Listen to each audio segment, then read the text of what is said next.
it's in the dominant white Western culture's interest to tell the story as if, wow, wasn't it amazing the way Western Europe invented printing, and then everything changed and suddenly information was free.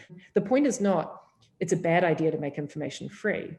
The point is, it was never free in the first place. Societies and nations have origin stories. Their histories are used to build justification for present-day structures. But what if those stories are myths? I am Maydianne Andrade, and from the University of Toronto, this is the new normal. I grew up in New Zealand, and people will often say to me, if you're from New Zealand, why are you here? And I even put an R into that. Actually, people will say, if I'm in New Zealand, well, if you're from New Zealand, why are you there? And they don't put an R into that at all. Nerdy. I practice R's in front of the mirror. So apologies to all listeners for my inability to use the letter in the alphabet that is an R. Professor Alexandra Gillespie is an internationally renowned researcher in the Department of English. In 2020, she was appointed Vice President of the University of Toronto and Principal of the University of Toronto Mississauga. So what path kind of brought you to Toronto? It's such a good question. I actually think a lot of it was to do with my ambition to live a life of the mind, to follow a career where as a woman, I could see a way up a ladder really clearly. And it wasn't clear to me exactly how to do that except in academia. But I think perhaps the most important piece in this puzzle is that the woman in my family who had a university degree and who in fact had an academic career was at Wilfrid Laurier University. She was my aunt. Her name was Marianne Fields. She was a geneticist, so a scientist, a biologist, just like you. Fantastic. And so in fact, the very first university campus that I ever set foot on was not in New Zealand. It was Wilfrid Laurier University here in Canada. The very first lab that I ever stepped into was her lab, and I saw fruit flies because she was a geneticist. So of course she was teaching like that. And when we were here in Canada, I was 14 at that point, we'd come to visit them. And I also, at that stage, was a passionate amateur naturalist. At that stage, I really just wanted to be David Attenborough. But as you can imagine, since I'm a professor of English literature, I pivoted at some point. And I did. My early work was on English literature and the way that at the end of what we call the Middle Ages, so 14th through mid-15th century, you're still operating in a manuscript culture where everything is handwritten. Her research at the shift from medieval to modern also asks, who had the power to tell the stories that shaped the world? It's much more than just a transition from handwritten to type. Until you get to between 1450 and about 1480 in Europe, in Western Europe, and you have the introduction of movable type. Why is it that we think of printing in the Western European context as so transformational? Why do we have this understanding? The answer is because of all the other things that are happening in Western Europe at that moment. And what are they if you think of 1450? Well, there's the so-called fall of Constantinople, which is to say there's this key moment where the Byzantine Empire gives way to the Ottoman incursion, and you start to see new kinds of narratives about Europe's relationship to Muslim peoples. So Islamophobia, that's a context.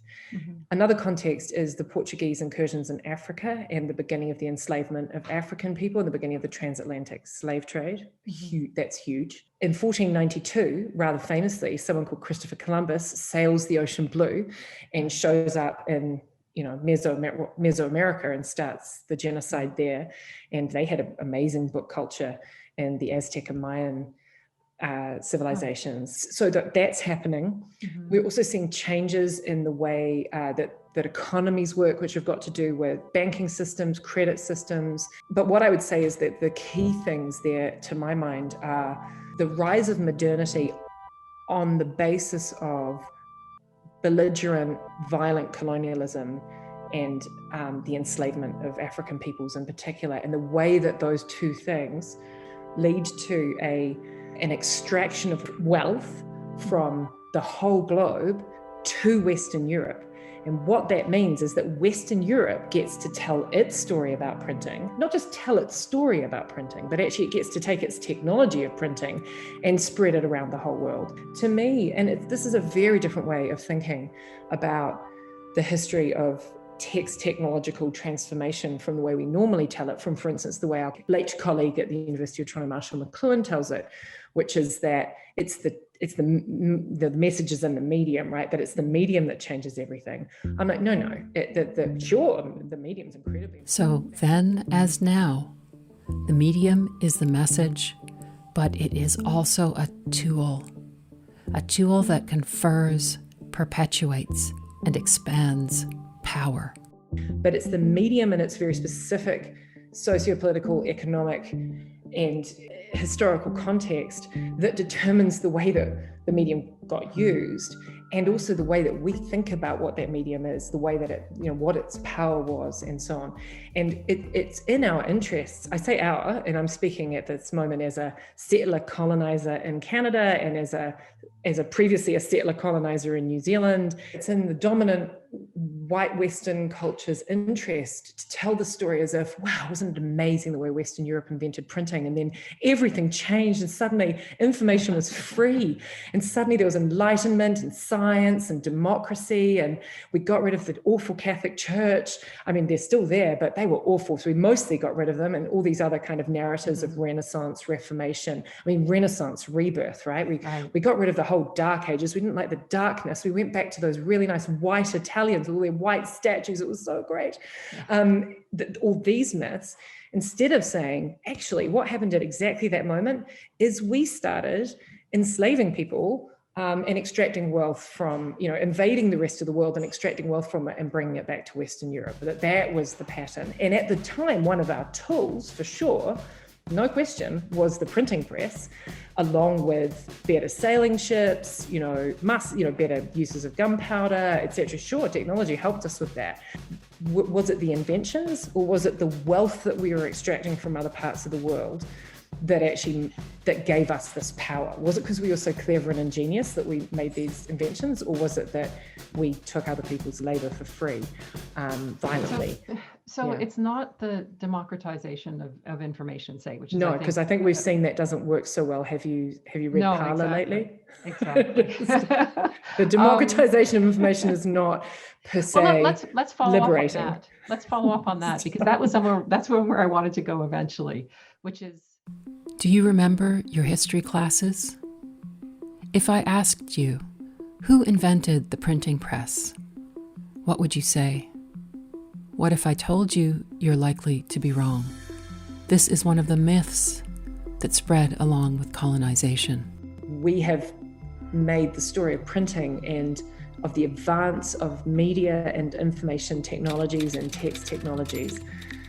We've made that a part of a kind of myth of enlightenment, of progress, of Western triumph, right? A triumphalist, teleological narrative in which the West goes from sort of benighted ignorance to knowing lots, to democratizing knowledge, to mass education, to the enfranchisement of millions and so on. And there's no doubt some of those things have actually happened. There is mass education. Millions have been enfranchised, and have textual tools been a part of that? Yeah, well, obviously you can't have mass education if you can't mass print textbooks. So yes, they have. So that is all true. But there's also, I have suggested in this conversation, some myth telling there which says, well, that happened because we were so ingenious that they might have invented printing, movable type in Korea, but it wasn't until a clever German goldsmith got his hands on it that we really figured out how to do something useful with it, like that kind of myth telling. And it's a myth, and it's got white supremacist sort of threads and core. That's a binding metaphor there. I like that. in it. I also think it's a dangerous myth, really dangerous myth, not just for its racism and its chauvinism, if you like, but because one of the things that it suggests is that simply letting information be more free, right? If we just make everything free, if I just take all the information about you, Maydianne, and I just get it out there, what harm can that do, right? Like, can't do any harm. It can only be good. Democratize it. And you can sort of, I do believe that is built on that essential liberal myth that you know, of not understanding the much more complex ways in which knowledge is embedded in structures of power. Can I just summarize one piece? Yeah, sure, please. Is it also that there's a responsibility with widespread knowledge? Yeah, because you're never freeing all knowledge. You're not. You're always only freeing a tiny part of knowledge. Think of, and guess whose piece it is. What do you? Yeah, guess whose piece it is. You can argue that, or sometimes this is how the argument goes, that the history of text technology has been about democratizing the tools of information's dissemination more and more. That it's in the beginning hardly anyone can do it, and now we're in the situation where everybody's got a phone in their hand that that has a computer that could run a country inside it, and you can use it to communicate with billions of people. The point is not it's a bad idea to make information free. The point is it was never free in the first place. It wasn't. And in fact, the solution is not to try to make a system that makes it more and more free. The point is to become conscious of the ways in which it's not free, so that we can be much, much more intentional about the way in which we do what it is we're doing. Let's ask ourselves the question, what kinds of communities do we form around writing? What kinds of communities do we want to form around the things we share on Facebook? What kinds of communities do we want to share around the things that we read? What do we want? What do we want to read? Not just like, oh, I'm just opening up Twitter and just letting it happen to me, but what do I want to build in this world? And what do I want to be a part of? And insisting that governments, corporations, other human beings, citizens, be intentional with us and help us put the tools in our hands to make those kinds of curatorial choices, I think.